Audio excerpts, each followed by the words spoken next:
So ladies and gentleman, boys and girls, सगळ्यांचं खूप खूप स्वागत आहे या स्पेशल शो पुढारी न्यूजवर कलाकारमध्ये. आपण असं नेहमी म्हणतो की कलाकार म्हणजे काय, कलाकार म्हणजेच काय. आणि जेव्हापासून या शोची आम्ही सुरुवात केली होती तेव्हापासून काही लोकांचा इंटरव्ह्यू बाबा करायचाच आहे, असं माझ्या एका डिक्शनरीत होतं. त्याच्यामधून प्रार्थना was in the top 10 list and today the show is happening. कुकू स्वागत आहे. so much, बापरे. सो आपण एकतर निघालोय छान प्रवासाला आणि आपण चाललोय कुठं? माझी आई ठाण्याला राहते राईट. आणि आता मी माझ्या घरी म्हणजे अलिबागला चालले. पण अलिबाग पर्यंत ट्रॅव्हल नाही करत आहोत, रोरो पर्यंत करतोय. सो आता ती रोरो जी आली आहे दॅट इज तिथे आपण आपली गाडी टाकून जाऊ शकतो अलिबागला. सो त्या बोटीतनं जाणार. वा, रोरो म्हणजे आय थिंक भाऊचा धक्का. राईट.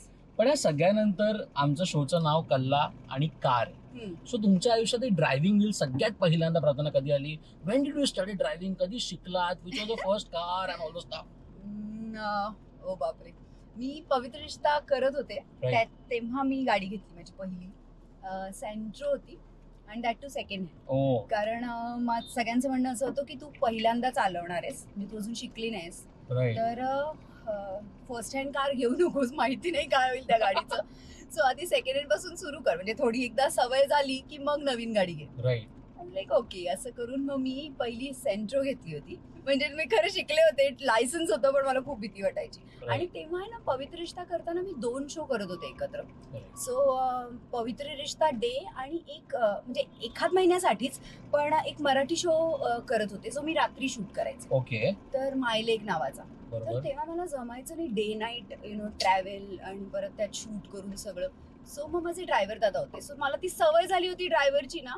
तर 3-4 वर्ष माझ्याकडे ड्रायव्हर दादाच होते आणि तेवढ्यात मी ड्रायव्हिंग विसरले.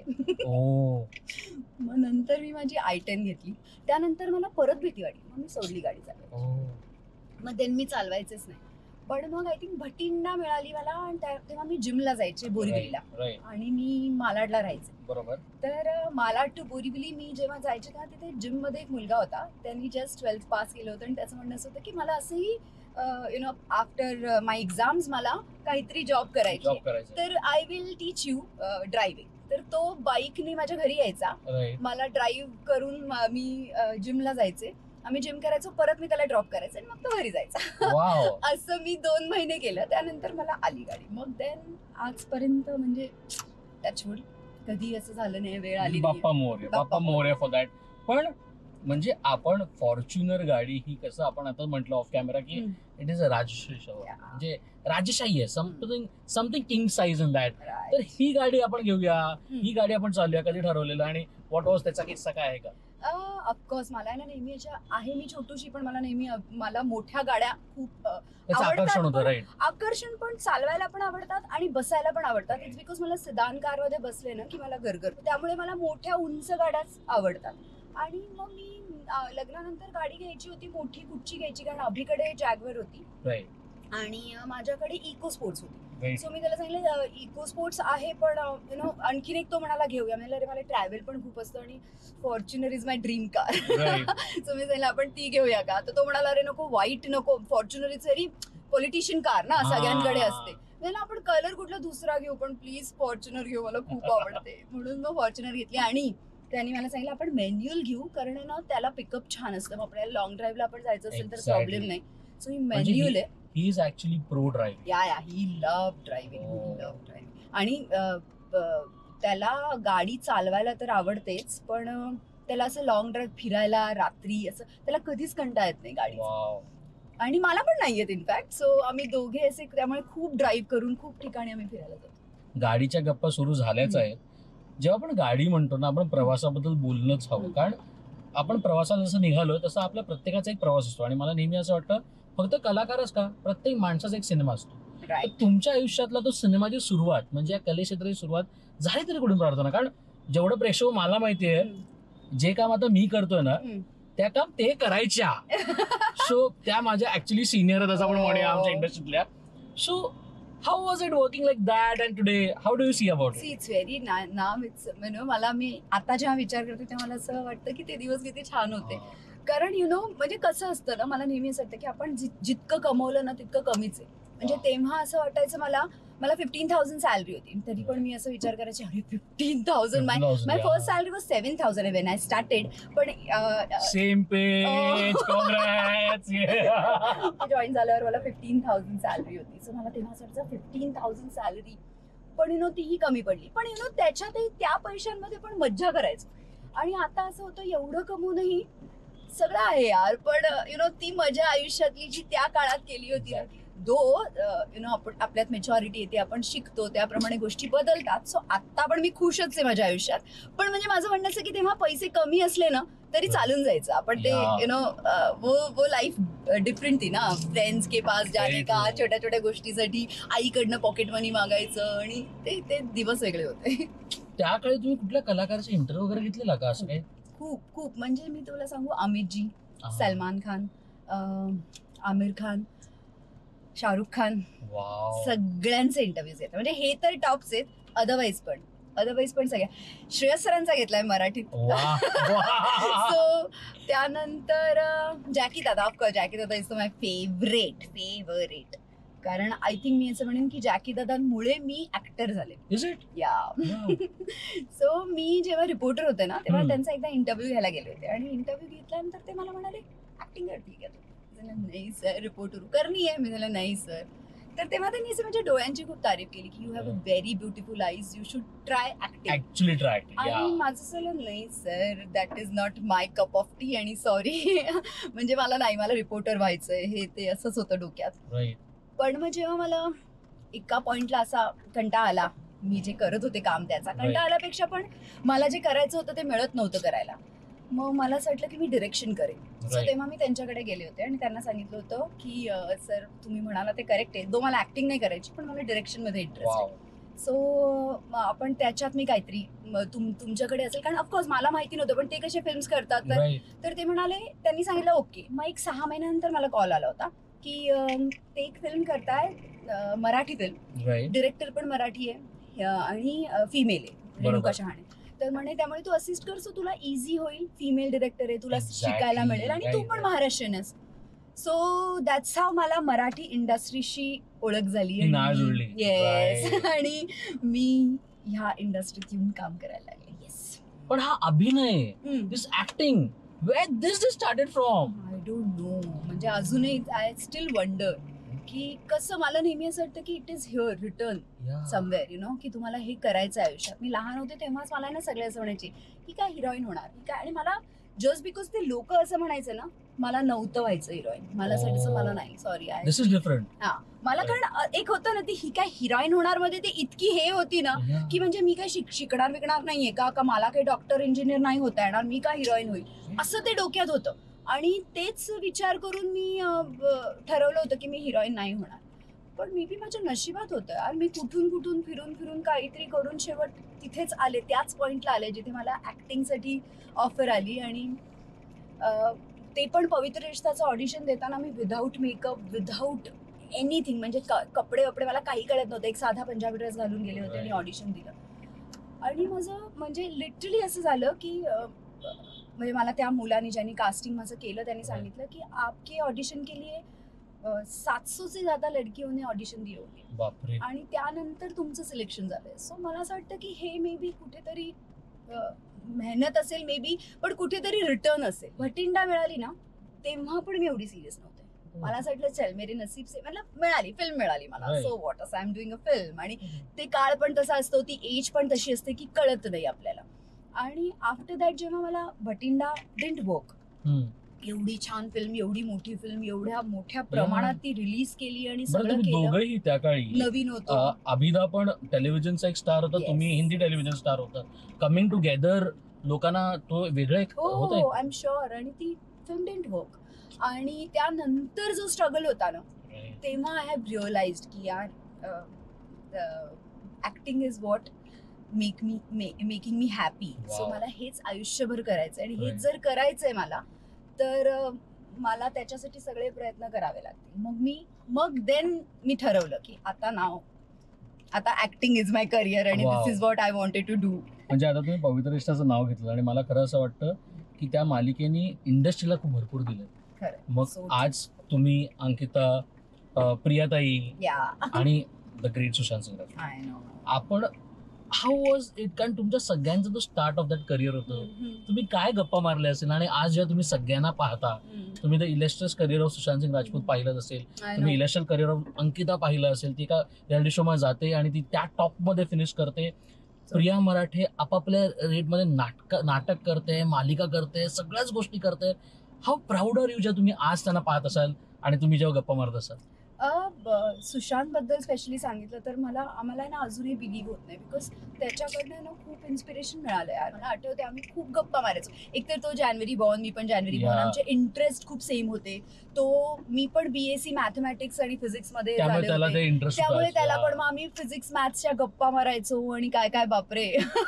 सो ना मला असं वाटतं की अजूनही बिलीव्ह होत नाही की खरंच सुशांतने असं काही केलं का, आणि केलं तर का केलं या वाईट वाटतं. म्हणजे सुशांत बद्दल तर खरंच तो खूपच हुशार, खूपच what an actor. What an What an actor, what an actor. तो ग्रॅज्युअली स्लोली Exactly. शिकत झाला, आणि तो हुशार मुलगा होता. त्यामुळे तो शिकला आणि मग तो आज इथपर्यंत पोहोचला होता.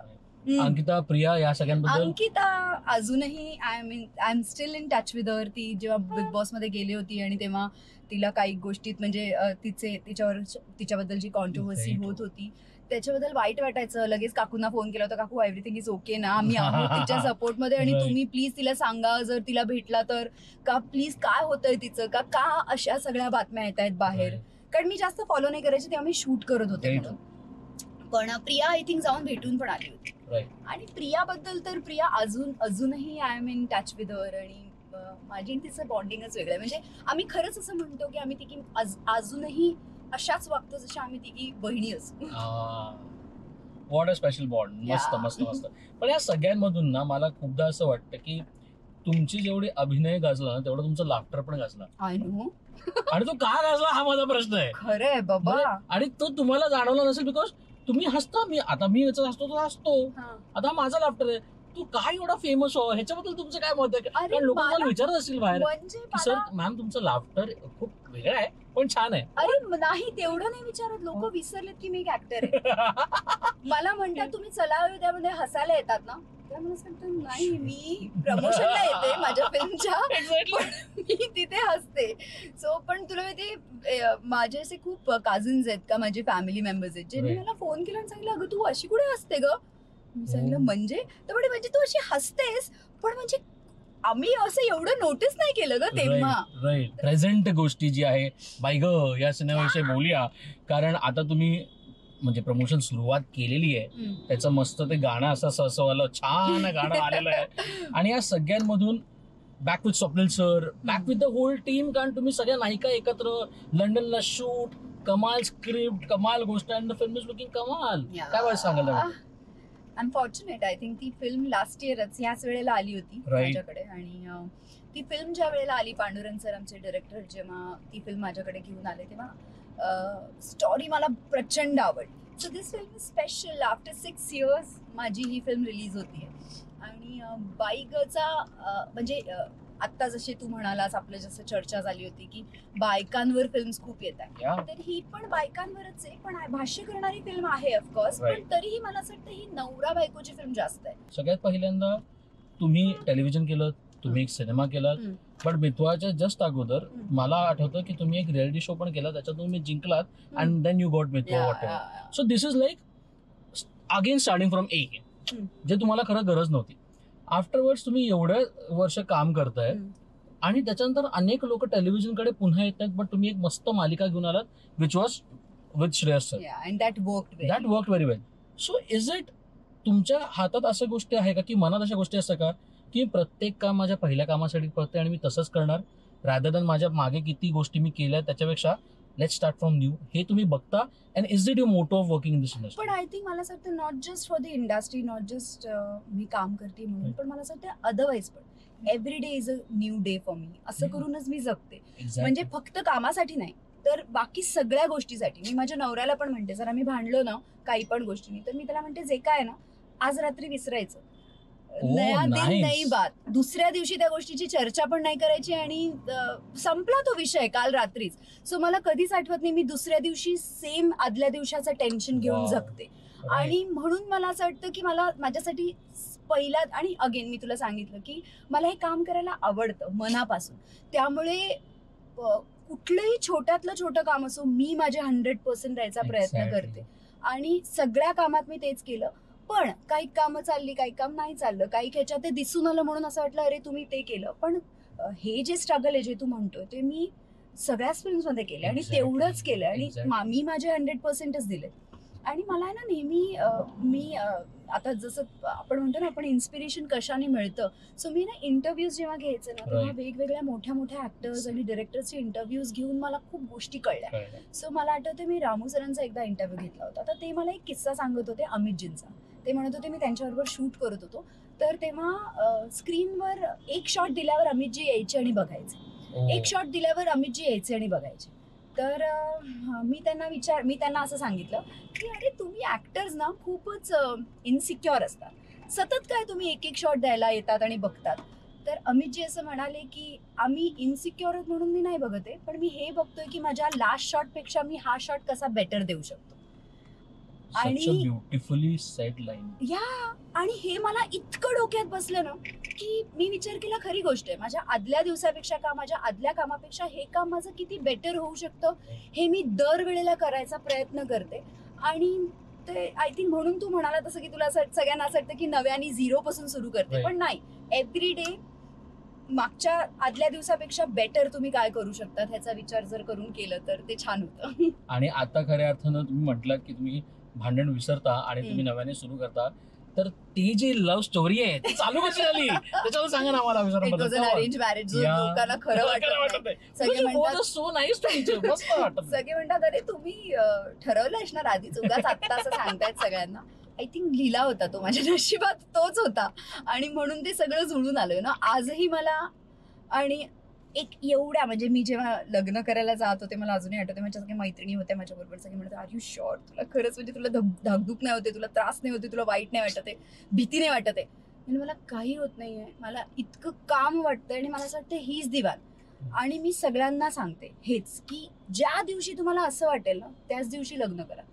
आता काही एज वेज राहिलेली नाहीये की ह्याच एजला लग्न करायचं असतं. इनफॅक्ट मला तर असं वाटतं मेच्युरिटी आफ्टर 30 येते. एक्झॅक्ट. तुमची फ्रेंडशिपचा बॉन्ड पण तुम्हाला इंडस्ट्रीने प्रचंड छान दिलाय.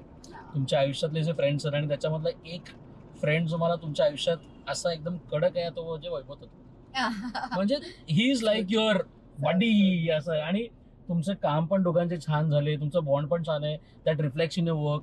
How proud are you of this friendship with Pooja Vaibhav Bhushan भाई सगळ्यांबरोबर. अरे आय एम फॉर्च्युनेट आहे यार. मला असं वाटतं मी जेव्हा मुंबईत आले ना तेव्हापासून कारण इट इज नॉट वर्क वाला friendship it is friendship. It is friendship it is pure friendship for sure. आणि ही आली कुठून माहितीये म्हणजे मला असं वाटतं मी नेहमी माझा नवरा म्हणतो अगं तुझं सगळ्यांशीच कसं पटतं. तेव्हा मी म्हणते इट इज बिकॉज माझा स्वभाव तसा आहे राईट म्हणून माझं सगळ्यांशी पटतं. लॉकडाऊनने आपल्याला एक गोष्ट शिकवली की आपल्याला या कला क्षेत्रात रोज काम नाहीये.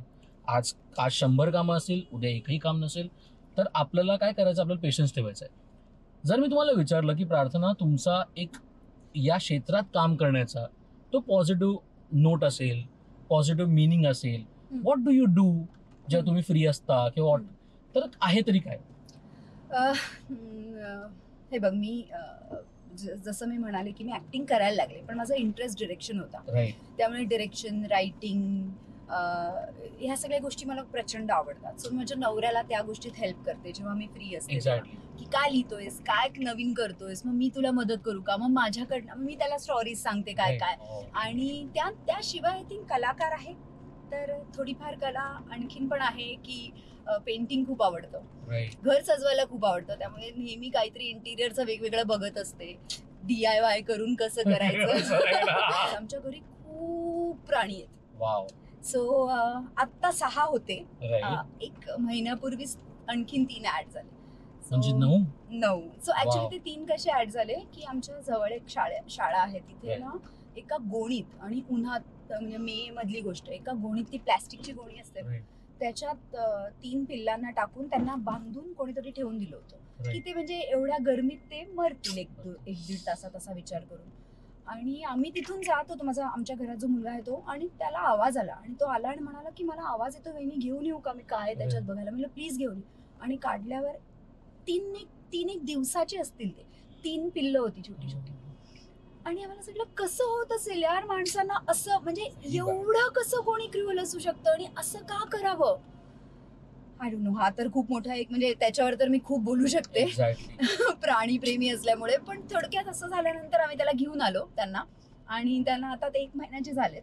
आणि आता आमची इच्छा आहे की आम्ही त्यांना नाही इथेच ठेवणार, घरीच ठेवणार. आमच्यावर राहा बस. आमच्याबरोबर राहा. सो आता आम्ही त्यांचं नाव ठेवलंय इनामिना डिका. क्या कारण बात एक आहे. मुलगा आहे आणि म्हणजे एक मेल आहे आणि 2 फिमेल आहे. सो इनामिना आणि मेल जो आहे तो डिका. So ते तिघं. Superb, so nice. माझ्या सगळ्या डॉग्सची नावं पण सर्वात पहिला होता तो गब्बर, गब्बर. त्यानंतर आली फिल्मी, Right. बिकॉज मी इतकी फिल्मी आहे तर Right. माझी मुलगी फिल्मीच असली पाहिजे. Very true. सो फिल्मी. त्यानंतर आली मूवी, कारण मग मी असं म्हणते मला मूवी मिळाली. Right. त्यानंतर आली स्टोरी. So Story. आता जी आहे ती स्टोरी. Wow. तर या दिस इज आवर स्टोरी. सो आपण ना प्रत्येकाला आयुष्यात कोणाला कोणाला इन्स्पायर होत असतो. जर तुम्हाला मी एक संधी दिली की तुम्हाला या सीटवर कोणाला तरी बसवायचं आहे आणि तुम्हाला निखळ त्यांच्याशी गप्पा मारायच्या आहेत आणि ड्रायव्हर द्यायचे, ती व्यक्ती कोण असेल आणि का? ती तुम्हाला भेटली असेल नसेल, त्यासोबत काम केलं असेल नसेल, तुमचा इन्स्पिरेशन असेल, कोणी असू शकतं, कोण आहे ती? खूप आहेत, मोठी लिस्ट आहे. 1 2 3 पाठी पण आहे का? 4 5? खूप मोठी लिस्ट आहे. म्हणजे मला असं इतकं ड्राईव्ह करायला आवडलेलं, अशा वेगवेगळ्या लोकांकडनं वेगवेगळ्या गोष्टी जाणून घ्यायला आवडतील.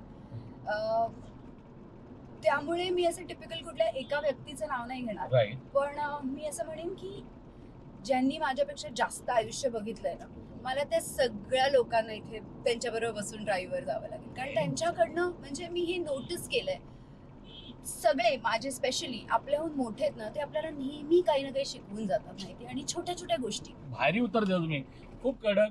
Thank you so much for giving me time. Thank you so much for this drive. आणि खूप मस्त आपला इंटरव्ह्यू झालेला आहे. तुम्हाला कसं वाटलं आज drive with this setup and all the staff? अरे कमाल. मला जरा असं थोडंसं टेन्शन आलं होतं, कारण मी Right. फॉर्च्युनर जास्त चालवत नाही. राईट. मी आमच्याकडे आणखीन 2 गाड्या आहेत, त्या दोन्ही ऑटोमॅटिक असल्यामुळे ती माझी जी आहे छोटीशी मर्सिडीज ती मला जमते. Right. सो मी ती चालवते.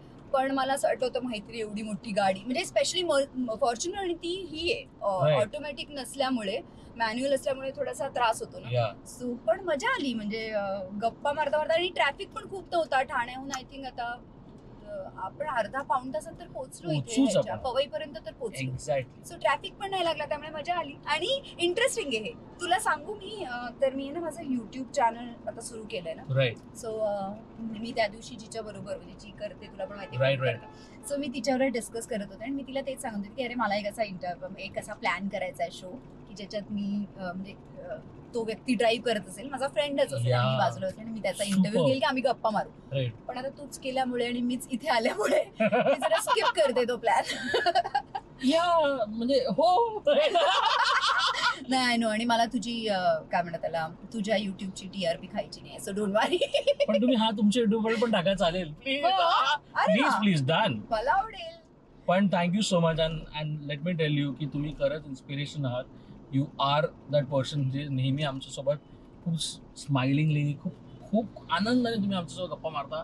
Thank you for being you and thank you for being you all. Thank you so much.